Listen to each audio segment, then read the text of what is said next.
Hey, Mark, fake banter for the intro. That's all I know how to do. Great. Good to be here. Welcome to Tuesdays with Stories. Hit her in the face with a surfboard. And then the duck fell out of his bag. Surf's up. And she didn't even flush. Knock, knock. Who's there? Mark Norman and Joe List. Yeah! This is Tuesdays with Stories, everybody. Nah, that's terrible. This is supposed to be cheesy. My radio is spitting at me. Hello. Hey. Were you starting or was I starting? That was a simultaneous start. Very rare. Yes, a shart. A simul start. Yeah, Boy, here we are. Boy, what'd you think of Along Came Polly first time you saw it? Wow, where'd the hell that come from? I saw it in the Shart. theater. That was the first place I ever heard Shart. Oh, really? Yeah, I believe that gave it popularity. Maybe it was around. I don't know if they invented it, but that gave it mass appeal. It's kind of like the word MILF with American Pie. Oh, is that right? That's where that popped. Yeah. Stifler's mom. No kidding. Yeah, this masseuse from Seinfeld. Yes, Jennifer Coolidge. Capriati? I'm not sure. I think it's Coolidge, like the president. Calvin? Oh, Cal. I Big like Cal. that name, Cal. Cal's good. Calvin That's and Hobbes. Cool name. You don't meet any Cals, though. I only meet Calvin. There's a Cal Verducci. He was a comic in New England. I never really knew him. And then Verducci. Asian guy? isn't there a Cal? Who's the guy? Ripken. Well, him. There's senior and junior. And then wasn't there a Cal? Another comedian named Cal something? I think the bouncer was Cal. Oh, I love Cal. He's great. Good egg. He was a good egg. He hated all the comics that he would trash them to the ones he liked. So he told me a lot of stories. Yeah, he's given it hard to a few comics, and he'll really hit some comics hard. It's quite fun. Yeah. Those guys don't hold back because, they're not in the biz. They just throw people out. Yeah, and they're big. They can beat you up, and they watch every show, so they Yes. know all the tricks. They know who's what. Oh, yeah. Who goes long? And if you go long, then you're making their night longer. Oh, there's nothing better than when the doorman starts lighting one of the hosts at 2 a.m. He's just hitting that light. That'll get you fired. A couple of those guys have kicked the bucket. Yeah, Big Shaq. Yep. And The other guy, did the other guy die? I think so. That's the thing about being a 900-pound black cat. You eat horribly. It's a lot of bad food. They booze it up. They're huge. Your body can't take it. The heart gives out. The bone's brittle. Diabetes, police, whatever the hell else Chris Rock lists. Yeah, it's weird when you see really huge people and you're like, oh boy. Like you can just look and be like, you're not going to be around long. You better enjoy it. Yes. I think like Phil Jackson, he's going to go early. It's too much for the body to deal with. Yeah, it's weird. And some people you see that are like 7'4", 7'5", and you're like, you got no chance. Like you're getting 50 years maybe. I get nervous being 6'2 and a half. I'm like, I think I'm too tall. I want to chop some height off. You're a tall, lanky nugget, but then like a Veeder, he's just a compact car. Like he's a Honda Accord. He'll go for 38.9 years. Yeah, but if he gets hit by a car, it's going to hit him in the face. He's so little. That's true. He's all crumple zones. I mean, he'll get run right over. But how about this? Speaking of health and worry, you know me. I'm an anxiety maniac, hypochondriac, fucking fruitcake. Sure. So this weekend, I'm at home, visiting my parents. I'm talking to my mother, and she's like, oh, your father's blood pressure is through the roof. It's insane. He's got crazy high blood pressure. He has to measure it twice a day. He went to the doctor, and they're like, Jesus Christ, you're going to die. You got to quadruple your medicine. So wow. I'm like, that means I might have high blood pressure because he had it. His parents had it. My mother has it. They both take medication, Mark, for high blood it's pressure. Hereditary, and his jizz and her cunt is all over my face. So I get they got a home heart test. So I'm like, all right, just I got to take it. I got to see it. A Hit me home with heart it. test. A home fucking whatever the hell it's called. Home is where the heart is. The home Home shopping base. network, whatever Home it's called. What is a home? What are you talking? Homeostasis? Homopaths, the fucking thing you strap your arm on at CVS. Oh, with the suction? The blood pressure machine. Yes, those are fun. Not for me, not for a guy in the 7th grade. That's true. Is this the first you're hearing of this? Well, I didn't have it at home. What do you mean? First I'm hearing of what now? The list blood problem. Well, I had heard about it before, but at that time I was worrying about something else, you see. My brain was on reflux or, old age or Herpes. tinnitus, herpes, pubes, gay Right. sex. Anal. So this time I had an open space. My brain was free of encumbrances or whatever. So I said, just strap it on me. Let's see, because I've gotten a couple high readings in the past, and I got nervous. But you're at the doctor, you jogged there, whatever. You're nervous because you're at the doctor, so maybe it's a high reading. When I got my wisdom teeth out, I was my blood pressure high. I'm always worried about that. And the surgeon was like, your blood pressure is amazing for a guy that's about to have surgery. So that was nice. But this weekend, I strapped it in. We test it, and I'm in pre-hypertension level. What? That sounds good. Hypertension sounds good. Hypertension. Well, it's good if you're writing a thriller, but not if you're trying to live a life. All right, because this is Thriller. Wait a minute. But you had it good before. Now you got bad. What is it? All the cookies, the parm, the tea. I haven't been bad with all that stuff, but it did say I'm pushing the panic button. It did say, quote, high normal. Okay. So it's in the normal range, but high for normal. And my first number was good. Second number was bad, but they said go with the worst number. You got to assume the worst number. You can't be like, Right oh, on don't the worry, this curve. number. Yeah, Right. So Well, you did have a weekend full of McDonald's. You're trashing down that fast food there. that's right. I did eat like shit. My family does stress me out. I had just eaten when we tested, and I was bouncing around like a goof. I was playing fake hoop or whatever. So I think I'm okay, but man, it gets in your head. We're getting to that age. You have to start worrying about the genes. I know. I never thought about it. I hate my genes. I got Bugle Boy. What about the Klonopin? What is it? Colostomy? Colostomy bag? No, the Colonoscopy. colonoscopy. You got to get one of those, but that seems fun because they drug you up. I got the endoscopy, and that was pretty fun, honestly. I got the beginning-oscopy. What about the prostate? That seems like fun, too, because, I mean, my wife jams her high heel in there, and I come all over my own face, so that might be fun. That doesn't sound bad, but that's weird that your dad has high blood pressure. My dad has low blood sugar. Nice. So he's one of those, if he has to have a cookie at 4 p.m. or he hyperventilates or whatever. Yeah, I don't know about any of that shit. Like, we got to start worrying about cholesterol. I think we got a few more years. I think your 40s, you start to really break down. I'm 38, so... Oh, God. You got to worry about the cholesterol, the high blood pressure, the asshole bleeding, all that stuff. Woo-wee. Yeah, the anal leakage, it never ends. Yeah, we're on the way out. We're knocking on death's anal here, and it's not pretty. What did the Groucho say? The youth is wasted on the young. How about John Fish's doctor? I think I've told this story before. I apologize if you heard it already, but he saw his doctor, John Fish, great comedian, new father, and his doctor said, in your 30s, your body starts to break down. Yeah. And in your 40s, get ready, this is a doctor quote, in your 40s, your body starts to die. Go! It breaks down in the 30s, it starts dying in your 40s. And that's from a doctor, a Jew. Yeah, the Jews know about death, but here's the thing. Here's the clinker. If you start dying in your 30s, that's a pretty long death. If you make it to 80, which you probably will, you doubled your death. That's good.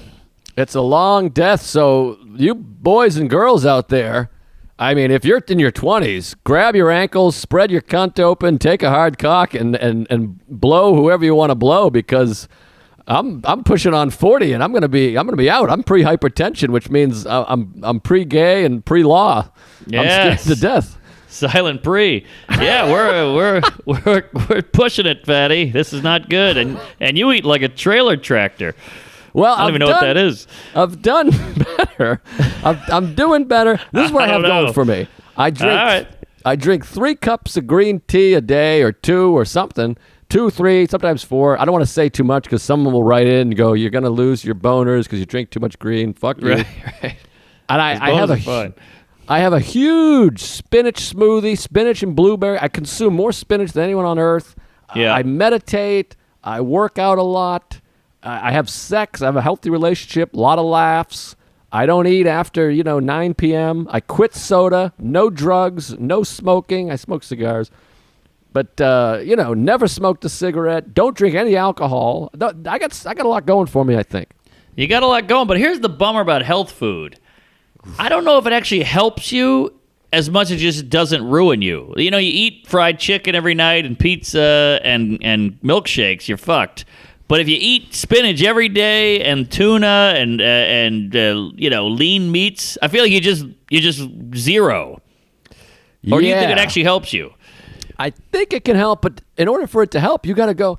I mean, this is one of the things that really sticks in my ass my whole life. It bothers me because I think I'm eating healthy, and people are always there to be like, "That's not actually healthy." Right. Like Chipotle, that we get brown rice, grilled organic chicken, little bit of cheese, yep, little bit of tomatoes, hot lettuce. sauce. Yeah, and they go, "Oh, that's sodium. It's all sodium." And I'm like, "Fuck you! It's not French fries. It's not cheeseburgers. It's not greasy, whatever." So yeah. And you try to eat healthy. It's a classic thing. It's like a hacky bit at this point. But last week, I ordered grilled chicken, broccoli, and a mashed potato, which I know is carbs, whatever. I eat it. I'm starving. 10 minutes later. Yeah, it goes right through you because it's nutrition. It's not actually like heavy, starchy, horrible food. It's not like a burger.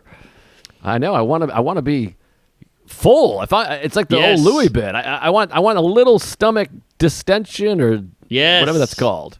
Yeah, I think you got it. You want to be like an African kid with a fucking fly on his eyeball, a big gut, an Audi, and a loincloth. What? So I said I'd love a fly. Yes, yeah, Pence. Oh yeah, that was big. That was one. By the way, did you see that? As soon as that happened, I was like, it's not even worth going for a joke. They're all going to be done in the next 30 seconds. Yeah, I had one I was into, but even if you get one, it's like it's over, and it's like a queef in the wind.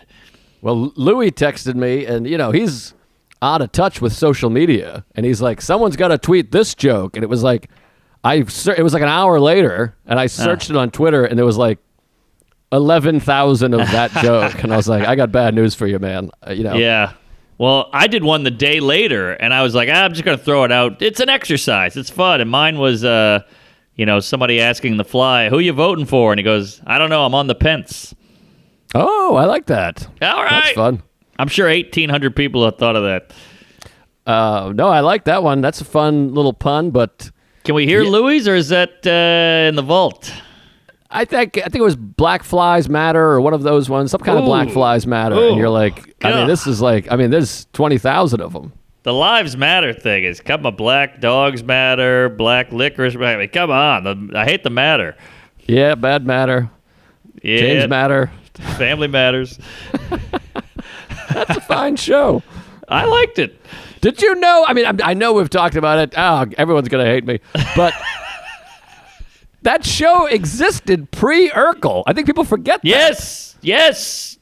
We watched it. Our whole family was into it. We remember Urkel appearing, and we hated him. We were like, this guy sucks. He's ruining the show. But he kept it on the air. I mean, he made that show what it was because he got the ratings up. Fun fact, I think we've talked about this, but the whole show is a spin-off of Perfect Strangers. Right. Harriet, the elevator operator, I don't know whose idea that was. Oh, this sassy black cunt in the elevator, we got to give her own series where it's about her family. I don't know who thought that was a good idea. And the show sucked, but then Urkel came in and saved it. Crazy. I mean, I remember, I don't know if our family is different or cool or cynical, but we were like, this character sucks. And then it turned out that was the show. That was it. Yeah. He was basically like Kramer, and then he just said, make the whole show about Kramer. Right. He was Black Kramer. Yes, blame her. I blame Turns him. out Kramer, not a fan of the blacks. But those you want to talk about blacks. Yeah. You want to talk about health? So I was in St. Louis all weekend. Shout out to the Tuesdays. And, I got a shirt for you. Somebody gave me a hockey shirt to give to you, and I forgot to give it to you yesterday. Oh, amazing. I'll take it. It's something Hull. Go to Hull. Hull's a player on the Blues. Brett Hull, yeah. There you go. Or Bobby Hull. Get it. Couple Hulls. Yeah, I'll see you in Hull. But so he gave me the shirt. Everybody was super nice. We sold out some shows. Pandemic, anal, queef, the whole thing, virus. I went out drinking Saturday night because the shows were so fun, and I'm in St. Louis. I go, we did press today. Let me live it up. And I had a couple tequilas. I've never been this hungover in my life. We're getting old. I'm 37 now. I could barely move. I was like regarding Henry. I was like, the Ritz. I couldn't talk. My brain was mush. I could barely do the 2 shows that night. I had to do coffee, and I had to chug a beer backstage just to get that jolt. Yeah, I mean, I've said it many times. I hit 30 and those hangovers where they took out the day. You lose a day. I lost a day. It's so bad. Not to mention, I got pre-diabetes and you got propecia or something's happening with you. I don't know what's going on, but, we're going to die. We can't lose days. Well, that's the thing. I'm losing days. I'm dying, apparently. I'm starting to die, as you say, or breaking down. So I'm breaking down with a hangover. I mean, your body's going, I can't help you here, fatty. You're done. Yeah, it's bad news, but I'll tell you some good news. You want to hear some good news? Please, I need it. All right. Well, it's about your armpits. Good idea. Tuesdays with Stories is brought to you by Native Deodorant. We love Native. I love Native. We talked about it last night. We were smelling each other's, armpits. Yes. And you said, what's that smell? And I said, I got Native. And you said, I do too. And then we kissed on the lips because we love Native. Sarah loves Native, my wife. Yeah. My Native deodorant doesn't just block odor better. It's made better. Native is made from natural ingredients.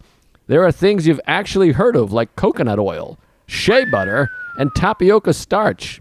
It's also vegan and never tested on animals. This is good because, we got an environmental crisis. We're trying to be, progressive douches here. Yep. So we love the Native. Did you know that aluminum can actually form a plug in your sweat glands? This happened to Tom Dustin. He had a big lump in his armpit. Really?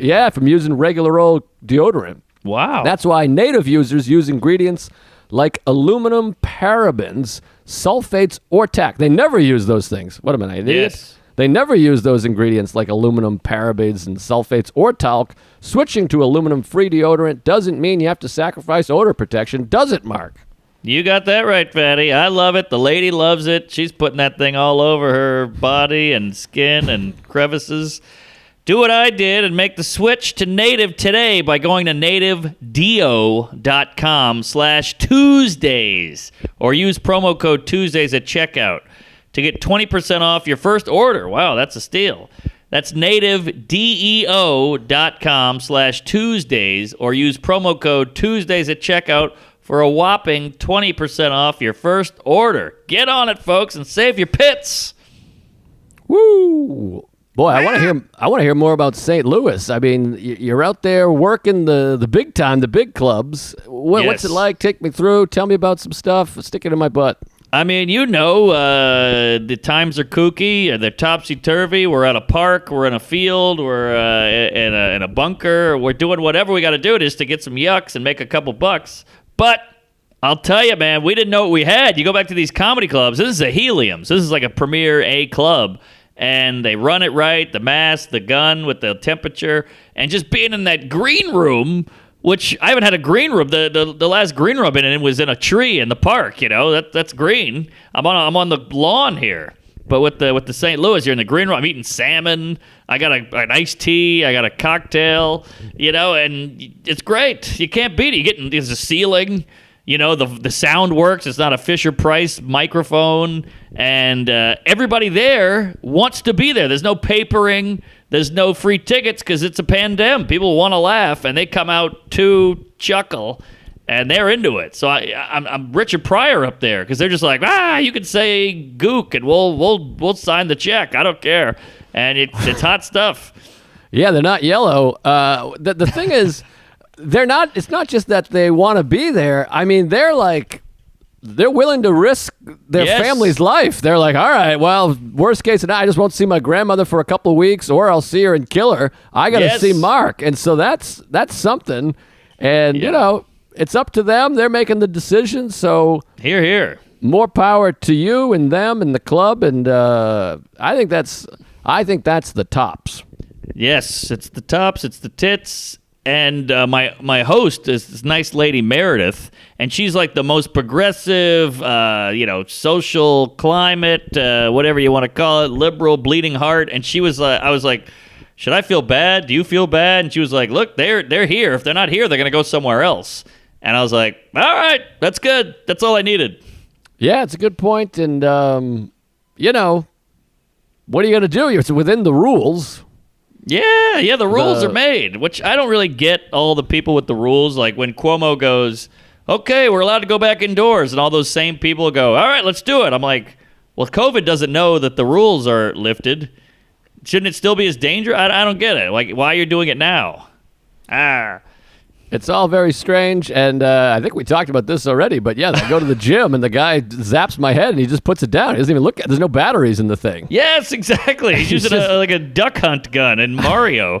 It might as well be a hairdryer. I mean, I have no idea what's going on with it, but whatever. I go there, you go to the gym, you lift the weights, and I'm breathing heavier, too, because the mask, it almost helps the workout, because I'm just like, and it's like sucking up against my nostrils, so I keep over. It's like smoking a cigarette in high school. I walk over to the corner and just like pull the mask down and grab a couple breaths. I walk away from everybody, whatever. But that's the other thing I don't get. And look, call me a chooch, call me a cum guzzler, but I'm on a flight. Keep that mask on. The stewardess lady is yelling at you. Keep that mask up. I had it down like up on my nostril clit here, and they were like, whoop, whoop, whoop, whoop, whoop. And I was like, oh, sorry. But then I can eat a bag of Skittles, and they're fine. Like, if it was really that worrisome, would you let me risk everyone's life with a Skittle? Yeah, it's fast. I wasn't sure if that was rhetorical. No, I'm asking. Yeah, I don't know. A lot of it, I think, is theater, theatrics. And, yes, theater. I think it's a do the best you can. I think the real issues become when it's no mask, tons of people mixing and matching, low ceiling, whatever. I think that's when it starts to get spicy meatball. But I don't know what to think. I mean, I don't want to go off of this because every podcast is about this. So we've got to move off of this. But there's the 19-year-old kid that was in college and he did all the push-ups and he died in like 2 days. His brain went haywire. Yep. And then this fat Governor Lee, he's at the fucking thing today. I'm watching him on the news going blah, blah, blah, blah, blah. And I'm like, this guy had it 4 days ago and he's a fat old shit. I know it's topsy turvy, and I'm willing to play ball. I want to be a good guy and a team anal and all that shit, but I just don't get a lot of it, and I don't want to get it. Then if you ask questions, people yell at you and burn a cross on your lawn. So I'm just trying to understand. But I'm playing ball. I'm team player, whatever the hell. So I'm down. Whatever you tell me, I'll do it. I just don't want to get yelled at. But here's what I would say: you're bringing joy to people, which is need. It's essential work, and you gotta live. You gotta pay your bills. I mean, these people that aren't working would kill to be working. So it's almost rude not to work. There's a lot of that out there. A lot of people who aren't getting work are the ones who are giving people guff for working. But loud and clear, waiting for Guffman. Yes. What's her name? Shit, I lost it. Valerie Huffman? Catherine O'Hara? No. She's a hot lady who something Huffman. Parker Posey. Felicity Huffman. There it is. I guess she's not that hot. I don't know. I watched the show Felicity. Wasn't that Kerry Russell? She was smoking. Hot. I was I had like pictures of her on my locker. Oh, wow. Yeah, big, fluffy head of mane hair there. Is she from Maine? Well, it's a mane, like a lion. I think that was the males, though. You know, when a lion loses a fight, his mane falls out. That's too bad. So if you see a lion with a full mane, it means he's undefeated. Oh, wow. What if it's like horseshoe? Is that a tie? That's a draw. Yeah. Good question, Aguado. But yeah, I just gotta get this out there to the public. The hog is back. and the neighbors hate it. It was a neighbor who called it the cops on the hog. They got it towed. I mean, these neighbors are ruthless. They hate the hog. They hate fun. They hate me. They hate comedy. They hate jokes. They hate bikes. It was up on the sidewalk. I had it safe every day, locked up. I can't do that anymore. I'm scared old man Ronald is going to call the cops again, so I have to park it like a schmo every day. I got to go look at the sign, Tuesday, 11 to 4, okay, and then I got to move it.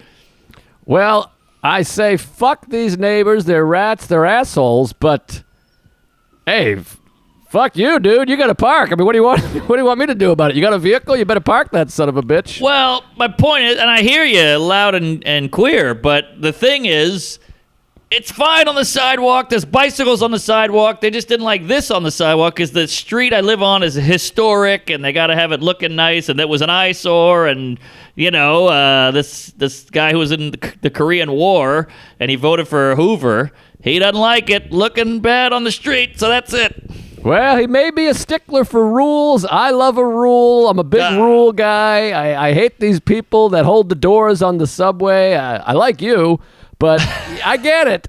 If it were me, I wouldn't call in the cops because I'm not a douche. I'm not a rat. But I get it. I get the thing of like, why does this guy get to do this? Can I put my couch on the thing? That kind of thing. I hear you. Well, case in point, I don't even know what that means, but a fellow Tuesday said, I got a garage in Queens. Winter's coming up. Store the nuts like the grasshopper. Put the hog in for the winter. And live a carefree life. So I'm taking him up on that, and thank you, sir, for the garage. That's nice, good gay. Appreciate the gay, nice guy, and I'm worried sick about my vehicle. You just rode in it. Your vehicle sounds like it's hung over. It's got a clink, a clank, a klook. It's all over the road. I think I got a lemon. I think they Santa lemon lime. Yeah. I mean, so I'm driving yesterday. First of all, I'm so thrilled with the garage. I couldn't be happier about the garage. It's a load off my back, and I like a load on my back, but not this kind. Sure. And so I don't have to worry about the parking, but now it's some kid starting it up every time. Yesterday, I'm leaving my parents' house to drive to our big gig in Fairfield. I started up and a big exclamation point. It looks like the flux capacitor comes up. It says system malfunction, and every light is up. There's a light that's two cars bumping into each other. There's a skiddy car light. There's a check engine light, and my system's malfunctioning. I don't know what's going on. The car's got 17,000 miles. I bought it 6 weeks ago, and it's hard not to blame these kids at the parking garage. Of course. They're freewheeling. They're hot rodding that thing. And it's got this click. A lot of people message me about the click. The click happens in traffic almost like when it's downshifting, it feels like. It feels like a little, and it comes from underneath the car. And I was describing where the sound is, and my dad was like, that's where the transmission is. And so I'm like, fuck my mother in the ass. What does he know? He's dying. My dad's a mechanic. I mean, he knows these things. Yeah. Oh, I didn't know that. Amateur. He's an amateur mechanic, but he can change the oil and the thing, and he knows what he's doing. That's so crazy. Your dad has high blood pressure because I've never seen him move faster than a skunk's tits. He's just slow motion guy. Everything he does, he talks slow, he sits low. Everything is just very, just slow and smooth. Well, I think some of it's hereditary, I think, and I think he holds it all in. He's never yelled at anybody. So I think there's a lot of holding in, and then, my family doesn't have a great diet. There's a lot of booze and fries up there. So yes. Eddie, he's a drinker. And he's holding it in. He's holding Caulfield. Yeah, and he's not putting on a Dalai Lama tape and meditating for a couple days. This guy. You got that right. I got to send you a YouTube clip of a guy. They looked at a guy who meditates and a guy who doesn't meditate. They looked at their brains, did a scan. Unreal. Wow, good scan. Good scan for the meadow, bad for the pedo. Oh, maybe I got a good scan. I got to get one of those for my house. Fuck the blood pressure. I need a scanner. You got a good scan, I bet. By the way, do you ever want to put your dong in that puffy, squeezy thing? Well, now it's all I can think about. I didn't before now. I mean, that's a snug. That's like an asshole that's been frightened. Just hugs. What if I have bad dick blood pressure? I just got to give a shout out to all the folks out there who are giving us shows. We did Fairfield last night. That was fun. 2 shows sold out. Well, I had a deer heckle me. We had 2 deer walk up during my show, my set. And I got video of that, by the way. You did? Yeah, I'll send it to you. Oh, please. Yeah. I put on my stories, but it's if you're not seeing it, you don't believe it. And a lot of Tuesdays. We got some great fans. We had some beers, and we got a hotel room, and yeah, it was just a hot time. Quick, hour from the city. By the way, we got a couple more sponsors we got to get to, but that drive home, great time. You, me, Sarah, a couple good laughs, nice talk, chat, but I almost lost my mind. I was trying to play it cool. You were telling some nonsense about some guy, and we were on FDR, which if you've ever driven on FDR, if you want a thrill, forget Six Flags and Five Brothers. Come to drive down the southbound FDR at any time of day. It is 3 lanes. There's a wall on either side. There's like a dick width on either side, and you can see the walls are just covered in paint. It's all paint and scrapes, and I mean, I was in the fast lane, and people were coming up behind me just flashing the high beams. Oh, yeah. A couple old lady whizzed by on a minivan and went, "Hey, you fucking loser, you dork, speed up." And I was trying to get over. I'm very, very conscious of being in the center lane, but for whatever reason, I was on that lane, and I couldn't get over because there's people in the middle lane, and the people behind you, they don't give a fuck about the middle lane. No. They just say, get out of this lane. I don't care if there's someone next to you. You should fucking leapfrog them. Yep. I was freaking out. It felt like fucking Clueless when the fucking black chick learns to drive and they fuck in the back seat. Yeah, I can't believe that was you playing it cool. You turned purple. You were vibrating. You were whizzing out all over the place. You were nervous. I was nervous in the back seat, but for me it was like that Seinfeld bit where you're in the back of the cab, you feel safe. Well, I snapped, but for like 7 minutes before then, I was freaking out. I was going, yeah, that is crazy. Yeah. And then finally I had to be like, shut the fuck up. I punched Sarah in the face. I threw a banana peel at your eye, and I had to get out of there. We had to get off and go to 2nd Avenue. I almost killed all of us. Yeah, it was like Mario Kart. You were dodging red shells and banana peels. It was wild. I was spotting dimes, but should we tell them about the fine people sponsoring us?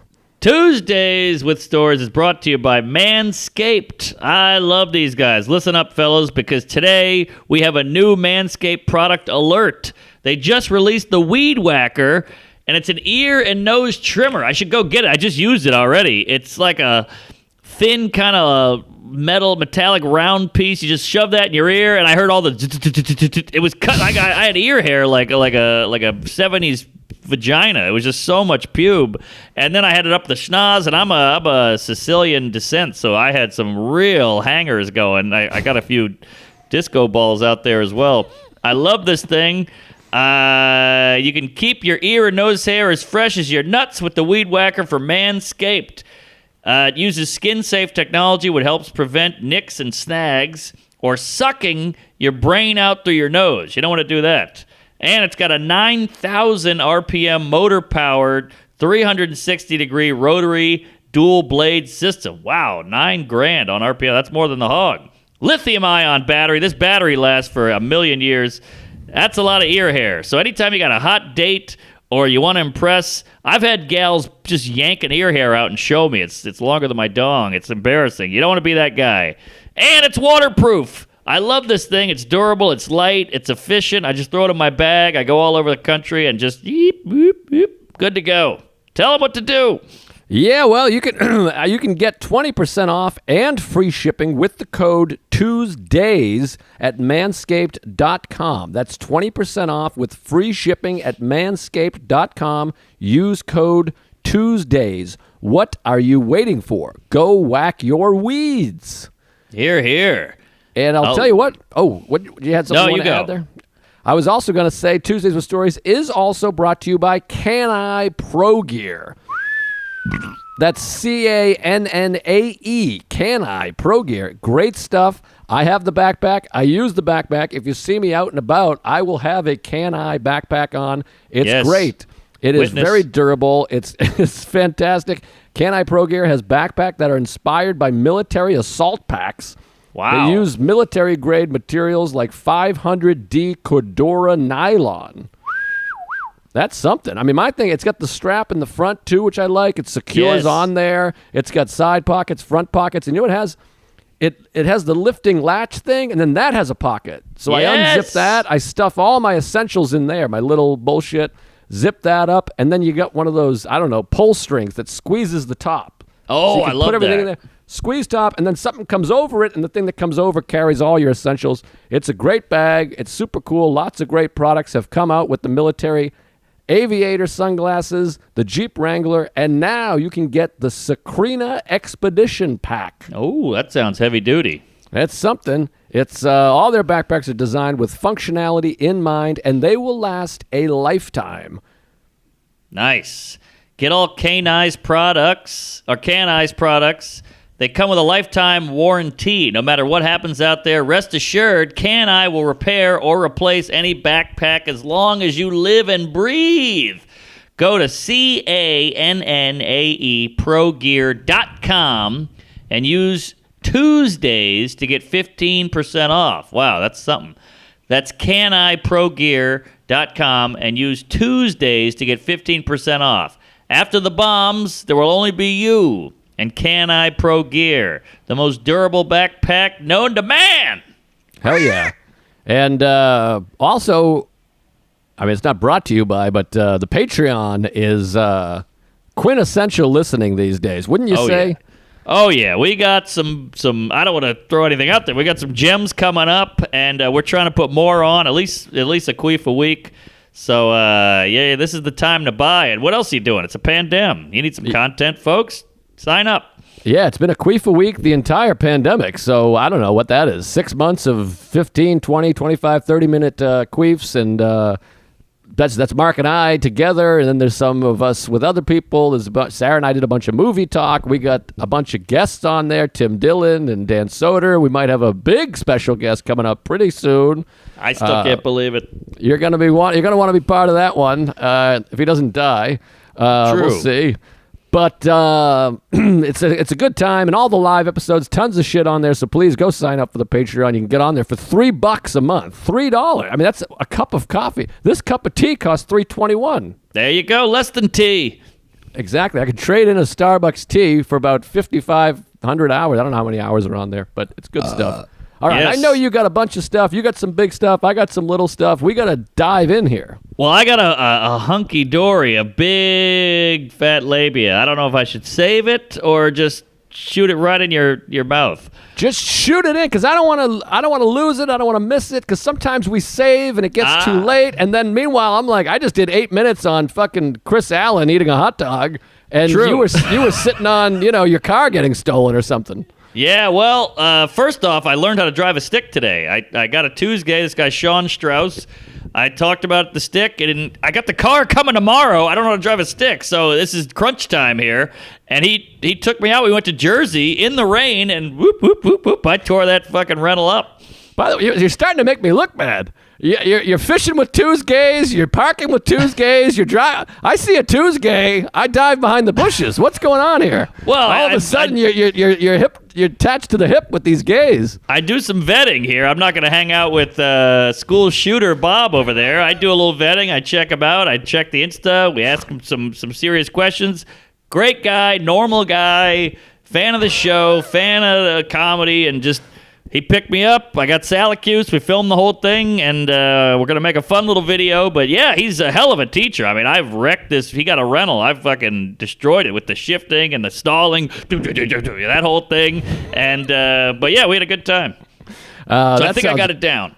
That sounds great. I mean, good for you. I can't wait. I mean, I want to be – I mean, I'm not going to get greedy. I don't want to be the first ride. But, I mean, you got a dame over there. You got some people in the city. But – I want to be in the top 10. I got to get in this thing. I want to get in there. I want to see you shift. Maybe I'll shift for you. We'll do teamwork. Makes the dream work. You're in the top 10, top 5, but just one request. Oh, boy. Now, remember, this is a rust bucket. This is a POS, a shithole, a shitbox. So just try not to tear me to pieces when you get in this thing and you pull the radio knob off. Now the volume knob fell off. It's a 43. It's what is it? 1973. That's a 900-year-old car. I can't do the math, but yeah. 47. There you go. 47. So it's dying. Wow. All right. Well, I mean, I can't wait. I'm excited, and no judgment. I mean, I'm thrilled. I mean, my car, it's fucking 2 weeks old. It's covered in sap, and it's got a yellow exclamation point on it. Yeah, that's tough. Sappy jappy. But yeah, this is a German hot rod, basically. So we'll see what happens. But that's tomorrow, and I'm nervous, and I'm excited, and I'm gay, and I'm hard, but we're gonna push through. I can't believe they're gonna come here with a giant wrecker, or whatever you call that thing, a tow truck, and just beep, beep, drop that puppy off. I'm gonna sign something. They're gonna punch me in the dick and leave.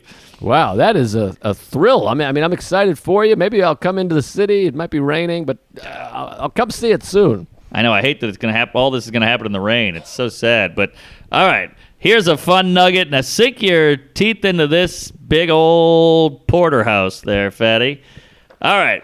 So I get an email from my agent. He goes, "I got a crazy gig. Just let me tell him. Just tell me no, and I'll tell these people to kill themselves." And I go, "Well, let me hear the gig." He goes, "It's a wedding on Long Island, couple grand. I do 25 minutes. I'm like, "What, are you kidding? That's great." And he's like, "I don't know. It's pretty far out. We don't want people thinking you'll work for this much money." And I want to be like, I've been working under the books for like $300 here and there. Like, I'll do any gig. You know, you put three digits, I'm in. So I was like, I'll just do it. I got the night off. I'll take it, as you do. It's a big purse. So he goes, all right, here you go. Here's the details. I'm like, oh, cool. It's a Tuesday. He's getting married. It's kind of flattering that he wants to have me at the wedding. It's a horrible idea, but I'll take the dough. So it's in Stony Brook, Long Island. You ever heard of this? Yeah, I've been to Stony Brook. Really? That's where the school is. Ah, yes, and the milk. I think what's the school? Is it Stony Brook, the college? Yeah, Stony Brook. I think it is. I think I did a gig with Quinn there. I opened for him. He went to school there for like a month, and I think they kicked him right out. He was a big alcoholic. Did you drive? I drove him there, and I think they shot, what's that great fucking movie with... Deer Hunter. Black Swan. Ah! They shot the dressing room that we were in at Stony Brook. They shot Black Swan in there. Wow. Well, all these black swans are getting shot. I was sniffing all the chairs because I love Portman. Oh, who doesn't? It's a hot Jew. But, all right, so I go, I'll figure it out. And he goes, they can't pick you up, obviously. They're at the wedding, and you're on your own. I go, I'll figure it out. It's probably the LIRR. I go to Penn Station. I buy a ticket, and I get on the train. It's a Sunday night. There's nobody in Penn Station but me and the hobos. I get on the train, and, you kind of start going, you're looking at the board, and it says, like, Octonville, Brockton House, Dickless, Sin Valley, Queefville, or whatever. And you're like, I'm not seeing the one I need. I'm not seeing Stony Brook. So I go up to some weirdo guy who's drinking a Bud Heavy, and I'm like, hey, man, how do I get to Stony Brook? He goes, oh, that's never good. He goes, you got to get off at the third one, then you got to transfer to another train, you got to ride that 4 stops, then get on another train. I was like, what? It's 3 trains. Oof. Whew. So I'm already like, oh, and you can't relax because you're like, is this Queefville? Is that Queefville? Is that Cunt House? What is this? So you're all over the place. You finally get to one, and then you get to the station, and it's one of those stations where there's like 6 tracks, and you're like, is that the train I need, or is that the train I need? The door opens on both sides of the train. Right. So and it's brutal too because with tracks, you can't just walk over. You got to go upstairs, across, and then downstairs. So it's timely if that other train comes and you're on the wrong tracks. Exactly. So I'm running up to each train, and like you pop in, and nobody wants to help you. It's New York. So I go, is this going to Stony Brook or Labia Town or Clitburg, whatever it is? And they're like, and you're like, you only have a few seconds before it moves. So I finally find a conductor, and I'm like, which one is Stony Brook? He goes, you got to ride that one to Fayetteville or whatever. And I'm like, all right. So I'm on the right one. That's 2 hours. Whatever it is, I finally figured it all out. It takes me like 4 hours to get out there. So I'm like, geez, I'm glad that's over. And I've been on the train for so long. I look at my phone. I'm going to a resort in the woods. Now, it's a 25-minute walk from the train station, or I can Uber. And I go, you know what? I've been sitting on my ass for 4 hours. I'm walking it. So I'm in a full suit, going to a wedding, walking through the woods at 8 at night. And I'm like, this is crazy. What am I doing? I got a headphone in. It's chilly. I'm in a suit, walking down, nice shoes on. There's a cabin there, maybe another cabin over there. And before I know it, I look at my phone, 15 minutes more to go. I'm 10 feet, maybe 20 feet in the road. It's just me and a buck. I don't know, a 3-pointer, a 2-footer. What do you call it? A 3-point buck? It depends Huge on the antlers, points. the whole thing. 6-point probably. 6, maybe a 6er. And I'm just like, and he's looking at me, I'm looking at him, and he owns this turf. I'm on his turf. I'm the city douche in the suit. He's like, what are you doing here? And I'm doing like the, all right, I'm trying to scare it because you see how squirrely these deer are. They hear a twig pop and they run. But he's not budging. He's got antlers. Well, here's the thing too. Sorry to interrupt, but No, please. we've all seen the videos and the Instagrams where they stand on their hind legs and kick the shit out of a guy. Yes, exactly. It looked like a moose. So I'm just like, now I'm going like, woo, woo, woo. If you would have seen me out the window, I'm in a suit going, woo, woo, and it's just going like, I was like, what are you doing? And I'm like, now I'm getting loud. It won't move. And I'm like, well, now I've been doing this like a minute and a half. So it's getting a little weird. Like, is it going to charge me? Does it think I'm attacking? Is it threatened? Is it pissed? And I start kind of like doing this shit, like something like we call it iffing. You if at somebody and he's not moving, he's just confused. And then eventually I just go, ah! And it just goes, all right, and it walks away. Just walks into the woods. God, that's so terrifying because these animals, you can't communicate with them. And I'm talking about deer. You can't communicate with them. And they have the antlers. Like, I mean, they can just go nuts. And you can't just go, listen, sir, let's talk about this. I'm just trying to go to a show. I'm a good person, Right. Like, whatever. And like I said, I mean, like there are those videos of deer just like fist fighting guys and they kick the fuck out of them. Completely. And, he could just ram me with the antlers and pick me up on it and then throw me over a cliff. I mean, the odds are endless. So he walks away and then Party's like, well, is he just hiding? And then when I get up here, he's going to trample me or whatever. So I'm kind of walking uneasy. Finally, I start running a little bit because I'm like, I just want to get this walk over with. So I start kind of jogging. I get to this place. It's this beautiful Norman Rockwell scene of like a cabin with a little curl of smoke and music playing and a manicured lawn. It's beautiful. It's probably there from the 18 whatever. I get in there. It's one of those old inns, where the ceiling's right here, the floors creak, and everything's pretty and wooden and worn in. And I was like, hey, I'm here for the wedding, and I can see the wedding in the distance. And the guy goes, Jesus, get over here. He's like, they don't want to see you until it's time for you to go on. I was like, oh, okay.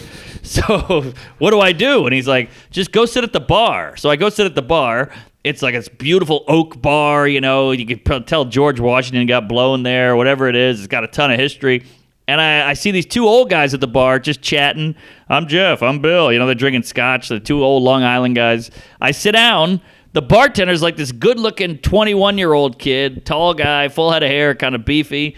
And he goes, Mark Norman? And I go, yeah. He goes, oh, my God, I'm a huge fan. I love Out to Lunch. Oh, my, it was crazy. Like, the odds of this. I feel like I'm in the middle of nowhere. This guy knows me. It was like a life raft. Like, thank God. So we start chatting. He's asking me all these comedy questions. I get a dinner. I'm eating the dinner. I'm listening to these old fogies go at it. This guy's chatting with me. It's kind of nice. It's like 8:30. I'm supposed to go on at 9:15. So I'm kind of like, all right, I guess I'm on soon. And then I look at the phone schedule. I look at the train schedule. The next train is at 10:25. And the one after that is at 1:25, which would mean I would get home at 5:25 because it's a 4-hour ride. So I got to get on that 10:25. So now I'm chatting. These two old guys start going at it. They almost get into blows because they're just fighting over sports stats, and they're just going nuts. Like, McKeever had 28 hits. Fuck you. He's like, what are you, a fucking homo? He had 29. They're going at it. And this guy's wife kind of starts splitting them up, and she goes, let's get out of here. And he's like, fine, let's go. And she goes, oh, and they're shit-faced. She goes, I lost my keys. Now the whole place every staff member is looking for her keys. They're nowhere to be found. They can't drive. He's got to get her an Uber. It's a whole thing. Finally, it's like 8:50, 9 o'clock. I'm supposed to go on at 9:15. Now it's 9:30. I'm doing a half hour. Oh, God. But I got to make the train. Now it's 9:45, and they finally go, come on in. I go in. It's like out of a movie. It's a ballroom. The bride and groom are in the middle of the floor at a table. There's round tables over here, round tables over there. I just stand in the middle and I rotate. They're all confused. Like, who is this? What's going on? I got a cordless mic. The 1-2's guy is going, woo! You know that sound of like one guy digging it? Like, woo, yeah. Do I? So horrible. Even the wife's not into it. She's like, let him do his dumb thing with his idiot, comic guy. And, I'm kind of bombing. I'm doing a little riffing. I'm talking about how bad it is. I get a couple people listening. It goes okay, but it's the longest 25 minutes of my life. I get off stage. I look at my phone. It's 10:10. I'm like, all right, if I get a ride, I can make it back to 10:25. That's 15 minutes. The walk was 20 minutes, so the drive will be like 5. So then he goes, we all got to take photos. Like, geez, all right. So now we're taking photos, bridesmaids, grooms, the whole thing, me and the groom, me and the bride. We got the fashion, the photographer there, like the professional lady. And now get one where I'm sitting on his lap. We'll make it jokey. Now you sit on my lap. And I'm like, oh, yeah, all right. And he goes, you hanging out, right? They never think about the ride home. Never. I'm like, they just want you there to do the show and all that. And he was a nice guy, but it doesn't cross people's brains. Like, you have to get back to your bedroom at some point. Yeah, well, this is a thing with you and I talk about, is that people assume that we're lonely, which is not incorrect always, but people are like, you don't want to be on a train going home. What's at home? You want to be here. Yes. Like, they assume, like, we got party, we got drinks, we got food. There's no way you don't want to be here. That's exactly right. There's girls, there's everything. So I understand where they're coming from, but, sometimes we want to go home. Yeah, and I do want to be there. I want to have a drink. I want to eat, and I want to dance and all that. But, like, it is a factor that the train is going to be here, and if I'm not on it, I get home at 5 a.m. And I know that doesn't affect their lives, but it affects mine, and they just can't see that. Sure. No, I mean, it's their wedding, so they're not looking out for other people's shit. No one's like, we got to make sure, Cantor doesn't fuck my aunt. I'm over here, twirling the night away. It's my big night, so fuck you. Exactly. So they go, so you hanging out, you drinking? I go, oh yeah. And he goes, all right. And I go, I'm going to go get a drink. I walk back to the bar. The old people are flipping out. They're still fighting. They can't find the keys anywhere. They're drunks. And I go up to the bartender, the guy who knew me, and I go, crazy question. It's 10:19. The train is at 10:25. Is there any possible way I could make this train? And I'm already downtrodden. I'm assuming it's not going to happen. And he goes, I'll drive you. And he goes, Billy, watch my post. And he throws a bar rag to Billy. Billy's like 18. He was mopping. He's like, ah. And we jump in this guy's truck, and he's hauling ass. He's a volunteer firefighter. He's got this huge red truck. We're whizzing down. I see the deer. I flip it off. Hey, you piece of shit, Buck. And we keep going. I get to the train at like 10:24. I say, thank you, you're my hero. I shake his hand, we take some photos, and then I jump out of the truck and I hear bing, bing, bing, bing, bing, bing, bing, bing. That train sound, ding, ding, ding, ding, it's coming.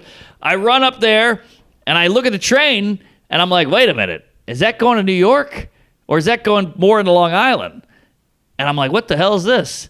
And then another train comes on the other side. So I'm like, it's one of these trains. And this guy runs up. Now, he's on the platform, and he goes, other side. And I just go, ah, and I run, and I got to get to the stairs, and I do the crossover bridge, come back down, doors open, I jump in, take 3 trains home, made it home at like 2 a.m. Oh, God, you're wild. Fucking Cary Grant. I'm Batman. It was crazy. I'm driving the bus. I mean, in the suit, running through the train station. It was bananas, and they were probably going, oh, when's he coming back with that drink? But I was out of there. Wow, thank God for the second gayman on the grassy knoll, because he saved your life, and thank God you didn't get on another train. You would have been out in the fucking Hamptons. You would have had to call Jerry, which could have been a fun story also. I know, it would have been in Montauk, in a suit for 3 days. I mean, that's it. That is insane and amazing, and what a thrill for them. They got what they needed. They got the set. They met you. They got the photos. By the way, you got to put some of those photos on Instagram or Patreon or whatever. Get a copy of those things. Oh, yeah, that's not bad. But, I mean, all's well that ends well. And in the end, it's better that you chewed and screwed, because, to him, you're a celebrity. You're, oh, my God, Tuesdays. And I know this from my wedding. Derek's my best pal in the whole wide world. I don't get to see him, so he's there. To me, my whole wedding weekend was the Derek show. My wife I see every day, and you guys I see all the time, and he's my best friend, so we had to fuck in the ass a couple times. So at the end of the weekend, I was like, I didn't even talk to him. I didn't see him because I got to give the Derek time. So if you stayed there, this guy would have been slow dancing with you and pulling your panties off and throwing them to the bachelorettes, and the wife would be pissed. They'd get divorced. You saved them from getting divorced by leaving. Yeah. Yeah, you might have something there. And also, I don't think people realize, like, after you bomb, especially when you bomb for a 25 to 30-minute period, you feel very vulnerable. You just want to get out of there. You know, you're kind of like, I just showed them my material. They kind of hated it. I opened myself up to them, and they didn't really dig it. And I'm in a suit, and nobody knows me, and you just want to leave. So it also has, it's a lesson in, like, you got to take life into your own hands sometimes. Like, that train was coming, and I need to be on it, and I had to chew and screw. What's the other one? Dine and dash. I had to get out of there. Yeah, and, eat gash and dash. Get a rash, yeah. I've been there.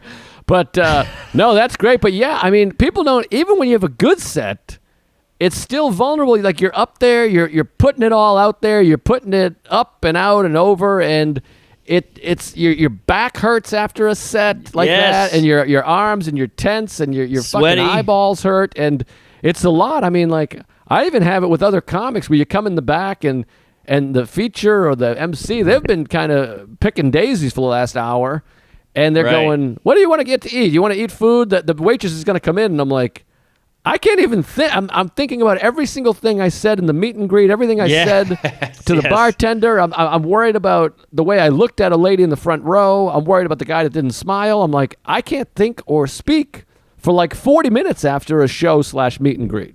Totally. Yeah, you're still kind of red in the face. You got the back sweat in the lower back. Your shirt stuck to you. You need a minute. You need a what do you call decompress after that, and they don't realize that. That's when they're the most juiced up. Like, that was fun. Oh, I like that one joke. It got you in a headlock. He's punching the stomach. He's tweaking the nips. It's too much. But yeah, got out of there. Felt cool on the train when I made it. In the suit, like, it's over. Just something about running in a suit. You feel like Tom Cruise in The Firm or something, or Mission Impossible. I don't know what it is, but it's funny because that Long Island gig I did that I really trashed, those guys hit me up. Oh, boy. And they were like, hey, little of it hurt, constructive criticism, appreciate the compliments. It was kind of painful, but Sam just did the Long Island show, and he had a blast because of all the critiques. Yeah, so you did some service there. You know, you got to break some eggs to make an abortion. Yes, big pro-choice, and I trash him a little, but Renee, I love you. The other guys, you're good eggs, but now it's basically a Yelp review, and they applied the notes, and now they're off and running. That's good, and boy, I wouldn't mind doing this sweet gig there, Renee Rancourt. God bless America. Yeah, please, book him, Jerry. He'll hit you up. Check your DMs there, Sloppy Jalopy, because it's coming. All right, please, right in my face. Well, I'll just say this real quick. We got to wrap up. But so Saturday night at the Rhode Island Comedy Festival, and first time I got to do it. I kept getting booked, and Doug, God bless him, he asked me every year. And one year I had this and that, and so we did it in a vineyard outside, and in Portsmouth, Rhode Island. Beautiful spot, but boy, it was chilly and windy. I mean, like 40-mile-an-hour winds, 62 degrees, freezing. But my main man, Dan Bulger, came down, drove all the way down in a blizzard, this fool. That was a Wonderful Life reference. He came down. Chris Allen was there, Fat Chris, the bully. And Chris bought some guy, you know this guy, Alex something? Castaigne. Yeah, he's a hell of a guy. That guy's first class. Cute kid. I think he's like 14 years old. He's got no pubes. Whippersnapper, fun guy. He's coming to a few of my gigs. He's a cute kid, good hang. I fell in love with this kid because we started, talking Springsteen, and it's like you and I with Seinfeld. You meet a Springsteen guy, you start pushing each other into the bushes, and I'm like, did you know Bobby Jean's about Stevie Van Zandt? And he's like, oh my God, you got to be shitting me. And I told him the McCartney story. He was blowing me. We smoked cigars in the woods. It was fantastic. And oh, it's great. You're a pedo. You're like Epstein. You're hanging out with 14-year-olds. Oh, I gave him a noogie. I fucked him in the ass. I mean, it was fantastic hang, and Chris was nice too, whatever. But Chris was like, bring your baseball glove. Bulger brought his, and so it was like a little chain letter. We all brought our gloves, threw the ball around. We felt like children. We're out in the field. It was Field of Dreams. I love it, except there's a black guy there. Well, Terrence Mann. What's his name? James Earl Jones. Oh, yeah. I hope Chris narrated. Yeah, he was, what did you see, Ray? But anyways, we had a nice baseball toss. But then, first show, not great. 2 drunk women in the front kept chipping and chapping and just the kind that no one else can really hear them, but they keep being like, oh, no, that's great. Blah, blah, blah. Like 50-year-old women, drunk, chit-chatting. Ugh. And these are high-class, hoity-toity Rhode Island queefs. Exactly, and they got their own beers. They're all drunk. They think they run the world, whatever. They were annoying. Then I had a couple friends from high school, and they're sitting over here, and they're kind of chatting a little bit. They're drunk. They're chit-chatting a little bit. One of them gets up and goes to get a drink right as I'm closing. And you just go, what is this? Just hold your piss for 4 minutes, you fucking son of a bitch. Hey, look who's talking, Wizzy. I'll hold. Right. Hold it, Caulfield. Never pissed during a Pearl Jam show in my life. 42 shows, never urinated once, even when I was an alcoholic. That is highly unbelievable. What do you got, a Pampers on? That's insane. Well, one time, Montreal, 2000, whatever, Cantor and I went to see Pearl Jam. They play a 3-hour show. We left. I was literally physically limping. I could not stand up straight. And the bathroom line was too long. I forget why. We had to piss behind a dump, or whatever you call a dumpster. And I pissed for I'm not even joking, 4.5 minutes straight. It was just, I couldn't stop pissing. But I would always dehydrate myself for hours before the show because I didn't want to piss. But that's a whole other bag of tits. Sure. But so afterwards, I got these friends. I just go straight. I didn't have a great set. I didn't love it. I go straight back to the dressing room area. I'm talking to the boys. And they're like, you should go talk to these people. You've known them for 20 years. You haven't seen them in 10 years. And I'm like, I'm not going to go. I don't want to talk to them. I had a bad set. They were chatting, whatever. It's a lot of work. I check my message, and it goes, hey, can we say hello? And I'm like, I don't want to be rude. I go out there, and the one woman, sweet as pie, couldn't have been sweeter. We kick around some old times. I'm so happy I went out there to talk to her. This other lady I went to high school with, she was like, you were the 3rd funniest on the show. Oh, man. That's brutal. What are they, 3 comics? The point, 6 comics. I was in the middle, but, I'm headlining the show. I'm the headliner. And she goes through who was funnier and why. And I'm like, what are you doing? And her friend, the sweet friend, was like, what are you doing? And she's like, what, is that no good? She's like, what do you mean? You just weren't that great. It's no offense. Oh. Painful. Imagine going, hey, you're kind of fat. You're not as pretty as your friend.